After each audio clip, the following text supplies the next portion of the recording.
with hopefully the audio fixed. Yeah, that's good. Yes. So yes, first of all, I'm so happy to be here. I've heard lots of great things about this Trails and Paths Committee, including your work on a map, which I'm really excited to talk to you about that. Yes.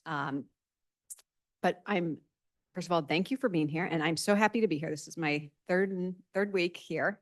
I Awesome. want you to know I'm an avid trail user in Portola Valley. I've been using your trails for about 30 years. I used to be a marathon runner, but don't get me out there again.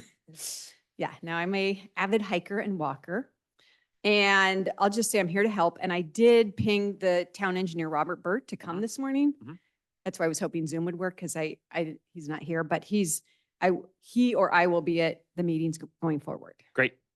It's really important that you have a liaison, especially because I saw on your agenda, your capital maintenance, which is top of mind for us, and then trail maintenance.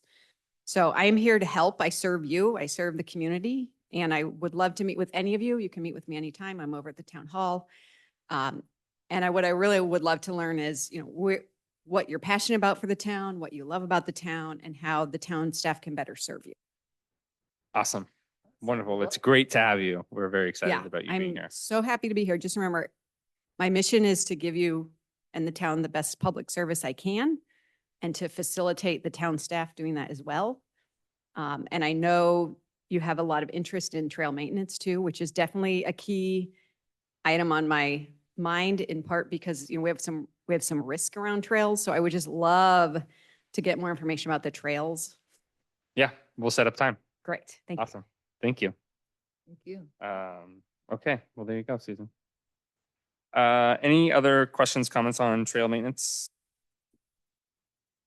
One note, I don't know, Joe sent out the note that we were going to pressure test the use of donated funds, take out the big hedge on Shawnee, and it looks like work going ahead. Hedge already happened. Hedge is gone. It's Now gone. gone. Yeah, it's gone. But without needing the public funds Okay, being done. okay. Well, we'll look for another Another capital another use. test case. Okay, let's move on to 3C.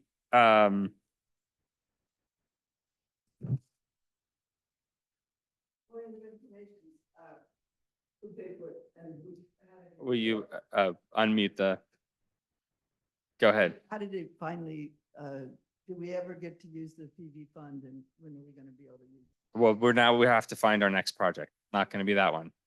So yeah, Yeah. So Joe was coordinating, and what we found out was that the owner Right. ended up proceeding use. So we still haven't used the PV funds for a project, but Well, maybe we can use something because it doesn't look very good. I mean, there's a bunch of roots that probably need to be taken out to make it look was that on better. is that on the owner's side or on the? I haven't been by to see it in the last couple days. So well, it's just basically what happened is they went through and they just cut Scalped. everything at the ground. And so there's a whole bunch of, tiny stumps and roots. And I think if you wanted to make it either more attractive or those roots themselves may be a hazard still. If, we thought that if the hedge was thought to be a hazard, there may be some more work. So we actually should follow up with that homeowner and see if there's still opportunity to further the project. Because at least it looks incomplete, but Oh, if they left the roots, it's going to grow back. Yeah. Right. So, so maybe we should follow up on Yeah, that. we'll one. check it out. A specific one. Okay. Let's move to 3C. So this is a follow-up from last time. We had a couple of additional pieces of evidence of people basically using motorized vehicles on trails, and motorized vehicles in this case, we got some sort of off-road golf cart. We've got which there was also an off-road golf cart for sale on the forums. I don't know if those two things are related. There was a mini bikes on the trail, and then there's e-bikes. And e-bikes. So I do want to. The reason I put this on here is I posted on the forum about this. I shared some of the information with faces redacted, to kind of get awareness out there. And I got a few responses privately. One of the ones that was mostly just thanking, but then one of the ones that was most interesting was about e-bikes. And one of the challenges, I think, is there's this whole range of e-bikes. There's some that just assist the pedaler, that are, not going to increase how fast you go in a real meaningful way, but it makes it easy to go up hills effectively. And then there's the others that are effectively electric motorcycles, on the other spectrum. Obviously, the electric motorcycles, they have no place on our trails. The question that was raised to me was basically around this idea that, if most kids are using e-bikes to get to Corte Madera, they have the pedal assist, should we allow that kind of e-bike on the trails where bike? Basically, I wanted to bring this up as a question to the committee of how do we want to think about this? Because I think if we did want to, officially enable kids on the safe routes to schools to use pedal assist electric bikes, I think we'd actually have to change the rules, which I think the council would have to change. So you would have to make a recommendation. So my guidance would be that we have someone from the committee kind of get a little research. One, validate the claim that most kids are actually riding e-bikes. This was news to me. I was surprised to see, or I was surprised at that assertion that most of the children going to Corte Madera on bike were actually on e-bike. So we should validate that.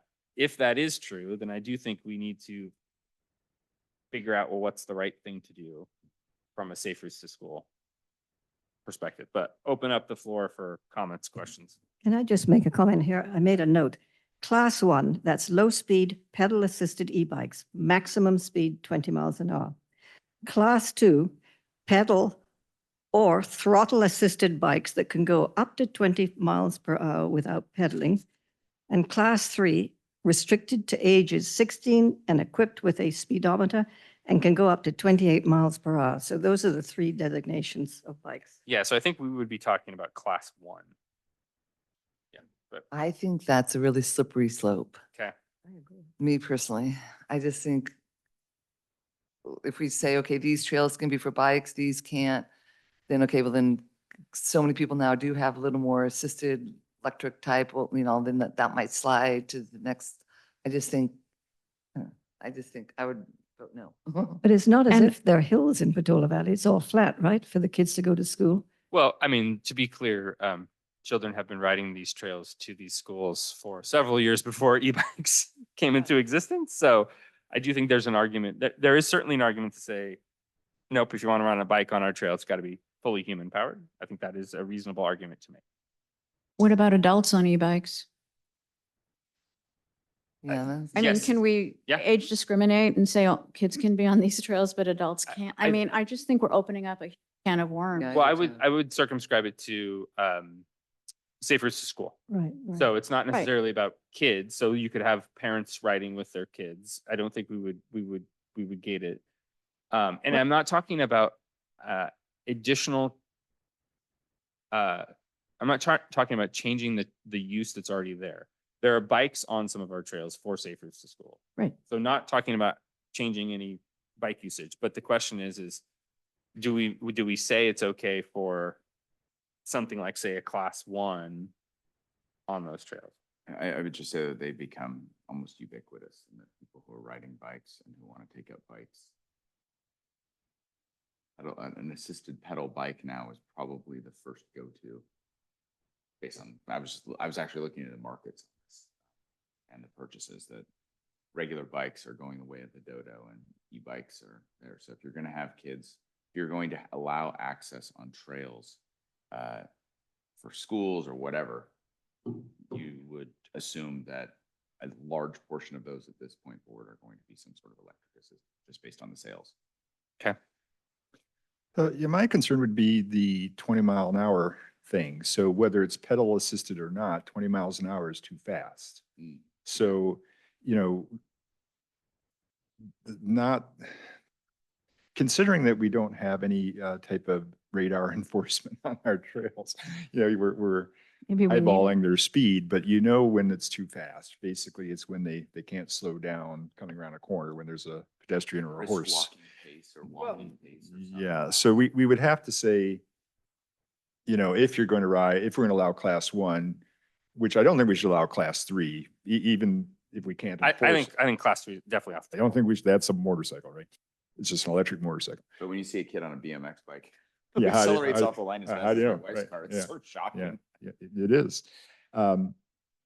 So we would probably need to say if we're going to allow class 1, that they have to maintain no more than 5 miles an hour or whatever the speed limit was going to be. Now, I see you over there, Brenda. I hear you. I don't know if that'll work or not. I don't know if Well- it'll work or not, So but I don't think you could just say blanketly, class 1's cool, class 2 and class 3 aren't. well, just to be clear, on a regular bicycle, it is very easy to exceed 20 miles per hour Right. coming down Portola Trail. Yes. Like, no question, that's easy to do.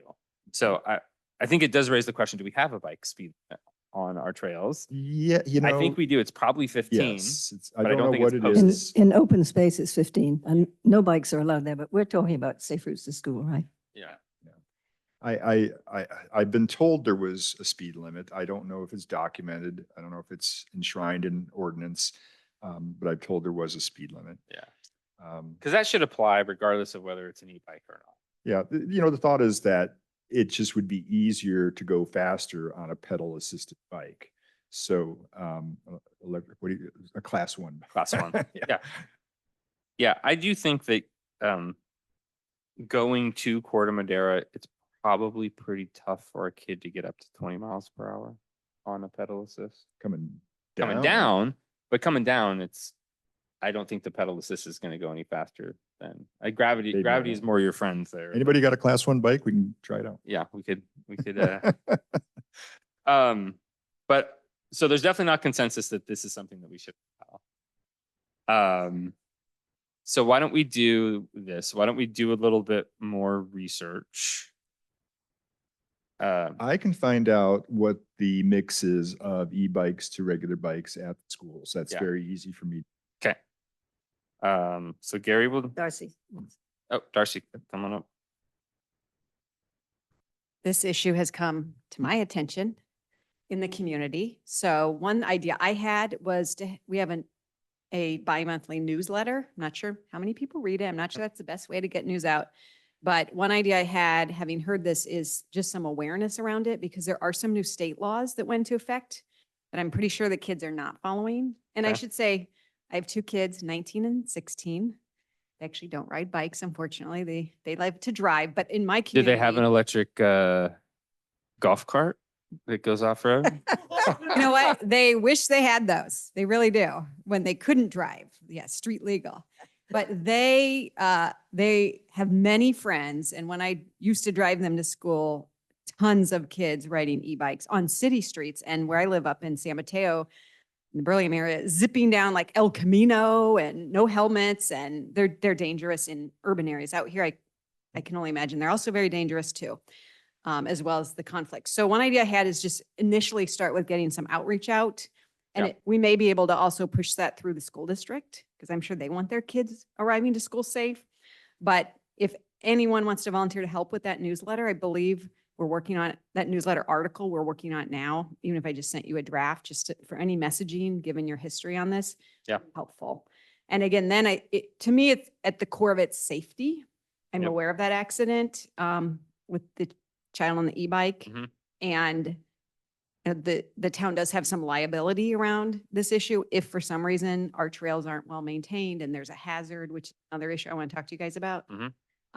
But this is a core issue, and I think it's only going to get more significant. And the kids I see, they just want to get to school fast, Right. right? So the parents go to work or working at home, and they got to get the kids to school. And actually, it probably helps the kids that used to be just a little bit too far away, or maybe weren't quite physically able enough to pedal up some of the hills to get to school. So in theory, it's good because it takes cars off the road. Yep. But if we can't accommodate them safely and they're crashing, or there's any conflict with pedestrians and equestrians, then we have a bigger problem. I also think the great thing about the pedal assist e-bikes is it could open up some routes to Corte Madera that were previously not there. So for example, if you go up Corte Madera Road, so if you're coming east on Portola Road towards Alpine, you could peel off go up Corte Madera Road. That's it's hard without a pedal assist, but with a pedal assist, you can get up that hill. It's a very quiet street. You come into the back entrance of Corte Madera School.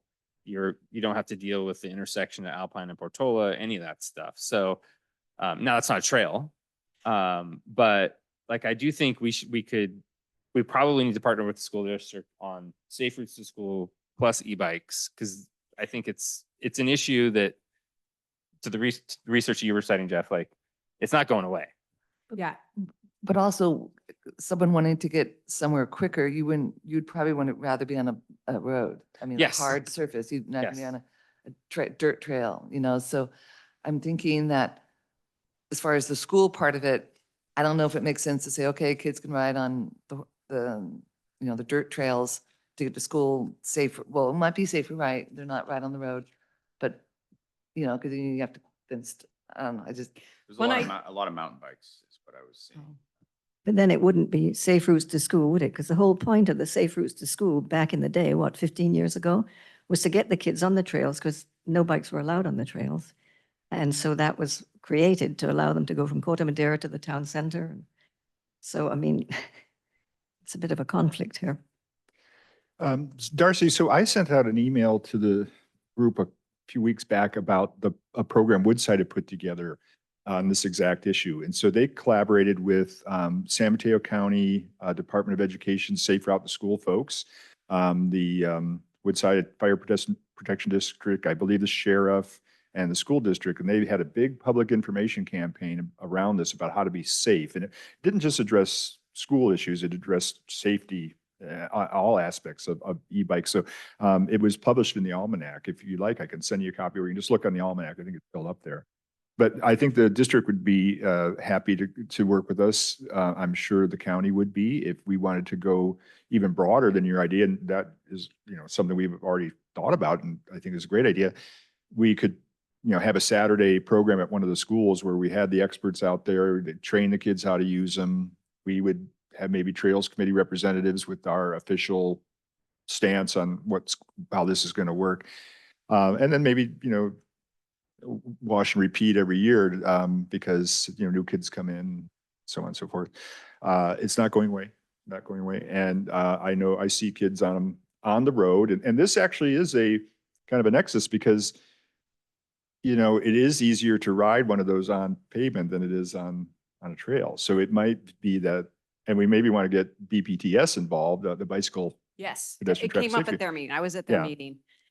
They've always advocated for kids riding in the bike lanes, and that's a lot of parents, whoa. Maybe. But I know they'll have something to say about it, and they have experience. So we could do this in cooperation with that committee as well.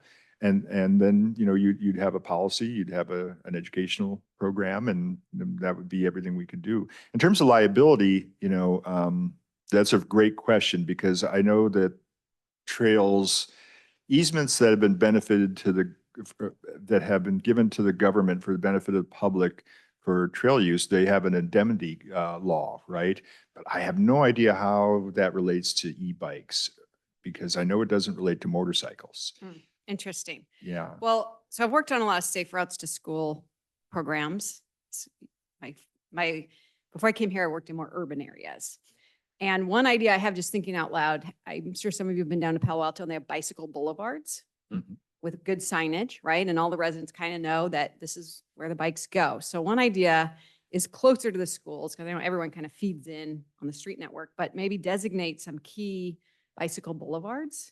Yeah. With signage and other low cost options like the pavement marking. And this would take some analysis, some data analysis to see which are the more natural routes on the arterial streets or a neighborhood street. And then combine this both with education, but also signage. Because the issue when they're on the streets, especially the narrow streets, is obviously then the vehicles. But what works well with these bicycle boulevards, and lots more cities are doing it. But when I lived in Palo Alto in the 90s, I thought they were the coolest thing ever. because I'm also an avid biker, is making sure then that the residents and the drivers on those streets are aware, keep your eyes out about the bikes, because it can be really complicated. Some of them are in the middle, some of them are on the shoulder, but there's not really room. And again, this all just comes back to safety.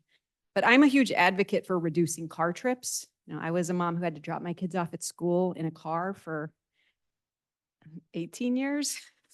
And it's not a good use of parents' time, and it's not good for the environment. So the more we can advocate, it would really help and have pathways that are safe for the children. Yeah. So this might be a spin-off, maybe subcommittee work with bicycle and ped Yeah. safety, and coming up with a map of showing maybe where these.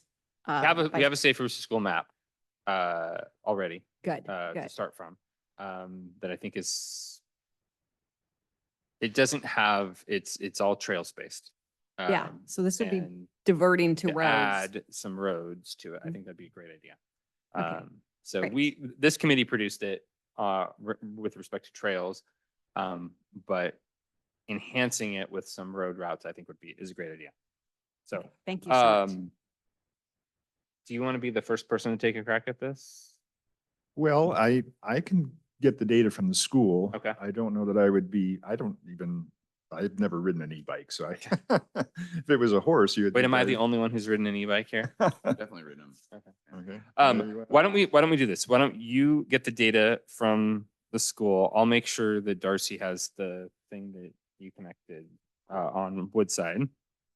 And then once we have the data from the school, we can come back and we can have another conversation about this. Next How many time. trails are we talking about that are impacted for the safe routes to school?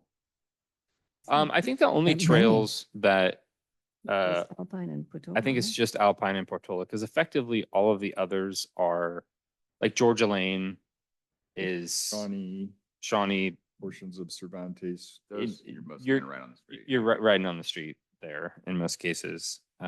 You would actually prefer to ride on the street, I think. But it's mostly just Portola and Alpine that are affected. But I think the reason to get ahead of this too also is if Mid-Penn is going to redevelop Alpine Trail as part of the Hawthorns project, currently in Mid-Penn, you are not allowed to have e-bikes on any of their trails, or at least not in Windy Hill. I don't know about elsewhere in the region, but Windy Hill has I- signs that explicitly right. prohibit all e-bikes. Doesn't prevent people from riding e-bikes in there, but I think it would be tough for us to have a great new trail connection that's largely designed to help A stop, right. to Right. have it not work from the start. So yeah, getting ahead of this, I think is a good thing. Maybe just to close this one out, on the trail usage, the violations, keep them coming in. I haven't heard any. Well, maybe now they're all back in school. Well, so Perhaps that's it won't. I read some of the district is actually, I think it's Ormondale is having a e-bike safety discussion. It has nothing to do with safe routes to schools or trails, but I have to go back and take a look at it, but I think it's like a parent level discussion, how kids should be safe on an e-bike. Can you? I know in the past, both schools have had a bike day or Like something. bike with- safety Yeah, helmet. where the sheriff's department comes and, they learn about, always wearing a helmet and safety rules. So maybe it could be combined with e-bikes. Yeah, Okay, so your job is to intel from the school district on any existing programs we might be able to piggyback on and the prevalence of e-bikes on campus. yeah, unfortunately, the one I'm thinking of is going to happen like in the next few days. Yeah. There's Well, not going to be an opportunity you there. can but- always do a follow-up. Yeah, you can always do it again. Maybe I'll take a ride up to Cortlandere and count how many e-bikes are parked there. But I think we should make it clear right now, until we change the ordinance, no motor vehicles on the trails at all. I mean, that's the law of the land that's- today. That was in my post, it was in bold. Well done. Okay. 3C, we're gonna close that one. And I would just maybe add on to that, that's a pretty easy, clear line to just continue to enforce. Yeah, no, it's very straightforward. Okay, so. Excuse me, going- can the public comment? No, we're closing that issue. So we can't comment. Christy, go ahead. You got 2 minutes. Thank you. I did start the bike rodeo for the third graders at Ormondale, and it's continued. And we started it with Brooke. And so that's a place for education. So I was happy to hear that that was brought up. If it is a couple days away, it's still a good idea to educate on e-bikes because they are the future. So making a phone call to, also include e-bikes is important. But I also liked the bike boulevard idea, and I just wanted to support that idea that so we can take the bikers off the road with the vehicles. It's all over Europe. They have them. It is the future as well. It keeps people safe. So going from town to town might be a good idea. There's horses that like the trails and need the trails, and then there's bikes that need safe on cement. I hate cement, but you know what? Safety takes over, and that's my comment. Thank you. Thank you, Christy. Okay, let's move on to item 3D, our priority check-ins. We will skip number 1 since Joe is not here. Gary, any updates on the trail easements? So I sent out an email to Robert, but I haven't heard back yet. But I'm trying to set up a meeting with him to talk about the Stanford project, the Sawsell Lane issue, and the priority project. So I think that's all the outstanding easement issues that I'm aware of. So once I can get some of his time, I'll report back. Okay. Great. That kind of covers part of D.3 site development. So on And Stanford. if I may, Go. Yeah. thank you. The e-bike safety program is on Wednesday, September 3rd, 5:30 to 6:30. It's a virtual event for the. Okay. Hi, all. I just want to let you know that I am here virtually. I'll go ahead and email you back and we can discuss that. Thank you. Okay. Thank you, Robert. Any updates on Hawthorns? I don't think we've had. I talked to Karen. She said nothing, and she would be informed if anything's happening. But she said as of 2 or 3 weeks ago when I talked to her, nothing new. Okay. She's still waiting to hear. Okay. Okay. Community engagement. Do we have any? Yeah, we have well, first of all, I don't think we've talked about, maybe we talked about it at the last meeting, the town picnic. Yes, we did. We are going to have a booth there. Yep. And have people volunteered. I'm happy to be there for most of the day. This is September 20th. I don't know the exact time, but It's 2 hours, isn't it? a little more. I think think it was 11 to 1:30, but it's might be 11 to 2. Okay. 11 to 2. Well, I'm happy to be there. I don't know if we can volunteer Joe, if he'll be. in Joe, town. I believe, did say that he was going to go. Yay, okay. The town picnic, September the Sep- 20th. September 20th. And we did say 11 to 2, need to volunteer. September 20th. And he has a wonderful banner that we've used each year. We usually get maps. I mean, he's brought it before. No, we have there's a trails one too. It is, September 20th. The town picnic on my calendar is from 11 to 1. Okay. Zots to Tots is from 10 to 11. I think starting before 11 is good because you have a bunch of people who arrive there prior to 11 because they finish Zots to Tots early. Exactly. So yeah, it's a great event. It's a great way to engage, with the public. We have trails maps. I'll reach out to somebody in the town to print some up for me. Great. And perhaps we can also talk about when we'll have the town hike. maybe we can have a date sometime after the town picnic. And when people approach the table, we can say, oh, we hope you can join us for the hike. Well, So, you can pick the date. on the okay. hike. Okay, I'd like to pick the date, but I'd also like to talk to somebody in the school realm who can say, oh, that's a bad date or something. Okay. I'll reach out to both you and Gary and propose a few dates. That sounds and great. See what works. And the other part of community engagement is I've been talking to Judd Valino. He's with Trail Center. Mhm, They yeah. did some amazing, I don't know if anybody has been on Toy On since they worked on it. Yeah. Didn't they do an excellent, Great. excellent job? Yes, it's wonderful. Anyway, Well, he, I mean, everywhere they go, Toy On is great. Razorback Ridge in Mid-Penn, they did some fantastic work there. Mhm. Yeah, I mean, You mean Mid-Penn doesn't do their own work?